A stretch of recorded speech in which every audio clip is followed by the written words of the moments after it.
Hi, welcome to Hydraulics. This is Margaret, and I will be your guide during the term. This class, as you know, is only 1 credit, so we don't have a lot of time together. We'll just be talking about one kind of topic each week, and so we just want to get the basic concepts of hydraulics. And really, we should be calling it fluid power. Hydraulics is one kind of fluid power. Pneumatics is the other kind. So really we're talking about fluid power, which means a fluid that's confined, like in a cylinder. It's under pressure, and because it's under pressure, it transmits power. So there are, as we just mentioned, 2 flavors of fluid power. Hydraulics uses a liquid, and usually it's an oil. Pneumatics uses air. Hydraulics oil is not compressible, so that's something that we work with. Air is compressible. So what that means is that if you have a hydraulic system with incompressible oil in it, you can control movement and force with a great deal of precision, and that is one of the super cool things about hydraulics. With pneumatics, where you're using air that's compressible, it's not as precise, but it's fast. So you see pneumatics used on a lot of shop floors where they're operating various kinds of tools to pick things up and move things and so on and so forth. One more thing to point out, in a hydraulic system where we're using oil, the oil goes around and around in a circle. So it's stored in a tank, gets pumped out to the cylinders, goes back to the tank. In pneumatics, you just take air out of the space around you, squirt it into your cylinders, and then it gets exhausted again, and you get some more air. So there's no there is a tank, but it's not for recycling the air, it's for keeping it pressurized. As I mentioned, one of the really cool things about hydraulics in particular is that you can do all kinds of precise controlling. Another really cool thing about hydraulics, well, and all fluid power, is that you can multiply force. So you can take a few pounds coming in and multiply them into a lot of pounds going out. It's kind of like using a lever. Now, I just stuck a couple of slides in here, and we will not come back to these. Today we're talking about principles of fluid power, and so I just wanted to throw in some principles that you may want to know in the future should you work with hydraulics. And the principle here is that there's a difference between velocity and rate. So velocity is how fast something goes. The rate is how much stuff goes through there. So velocity you might measure in how many feet per second does the oil run through the pipe or the hose. The rate you would measure in gallons per minute. So you could have, as you can see in these pictures, a different velocity, a different speed, with the same gallons per minute. Oh, I stuck a little note on the bottom of slide 5 here, just random. You might want to make a note of the fact that a gallon equals 231 cubic inches. We're not going to do anything with that this term, but sometimes it's handy to know that. Like if you're designing a tank to hold your oil. All right, so just one more thing. It's the pressure that does the work. So when we're multiplying force to lift a big load, it's the pressure in PSI that does that. If we're thinking about how fast does that cylinder lift that load, that is a function of flow rate in gallons per minute. So that's the end of that principle.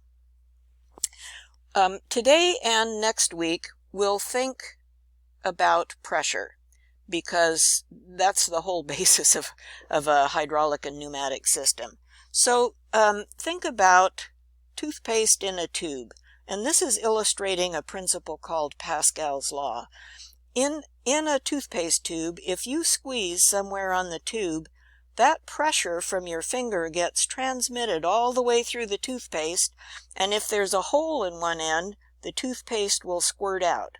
And if you poke holes in multiple places in the tube, toothpaste will squirt out through all of those holes. That is an illustration of a principle called Pascal's law.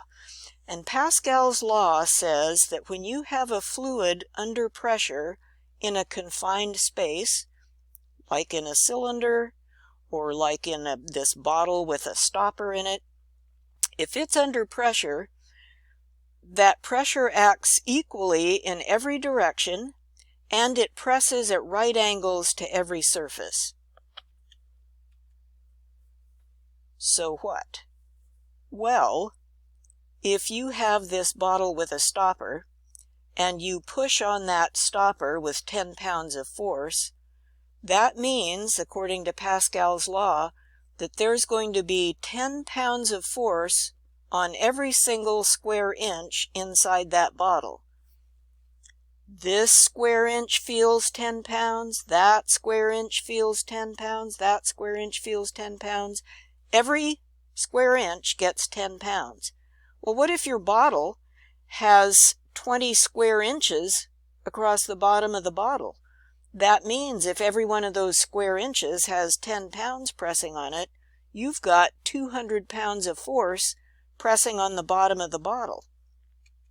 And you get that. I don't know if you've ever watched any of those old-time science shows for kids, but every now and then you would see Mr. Science or one of them demonstrate this. It's very exciting. This picture is still about multiplying force.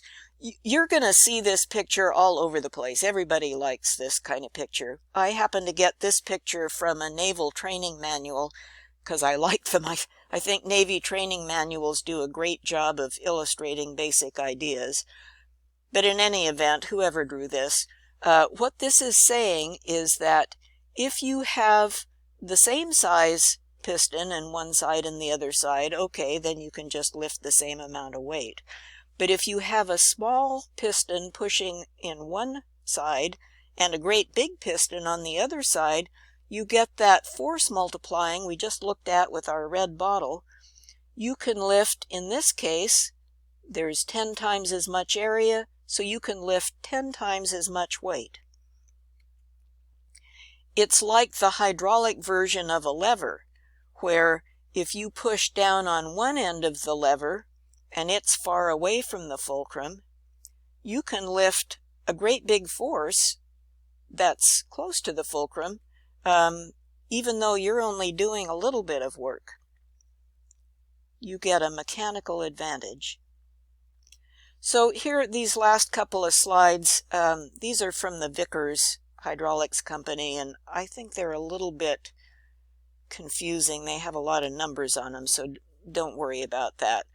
They are just illustrating, however, if you have a system with 10 psi, 10 pounds per square inch of pressure, and there's a piston that has 1 square inch of area, you can lift 10 pounds of weight. But if you are over here on the other side, the big side, where you have a piston with 10 square inches of area, you can lift 10 times as much force. You can lift 100 pounds. So here's Vickers talking about all this. Don't worry about these numbers. And let me just say one thing about numbers. In this class, this is not a math class, and if you don't feel very good about math, please don't worry about it. Today and next week, we'll look at a little bit of math, but I'm going to try to make it as digestible as possible, and we'll take small bites, and there's going to be nothing tricky about it. And so if you're not liking this, it's okay. Just get through the next couple of days. Grab what you can because it's useful. And then from then on, we'll move on and we'll be looking at the kinds of symbols you find on hydraulics drawings and what they represent. So a few numbers right now, but they're in manageable form, and then we'll be done with them.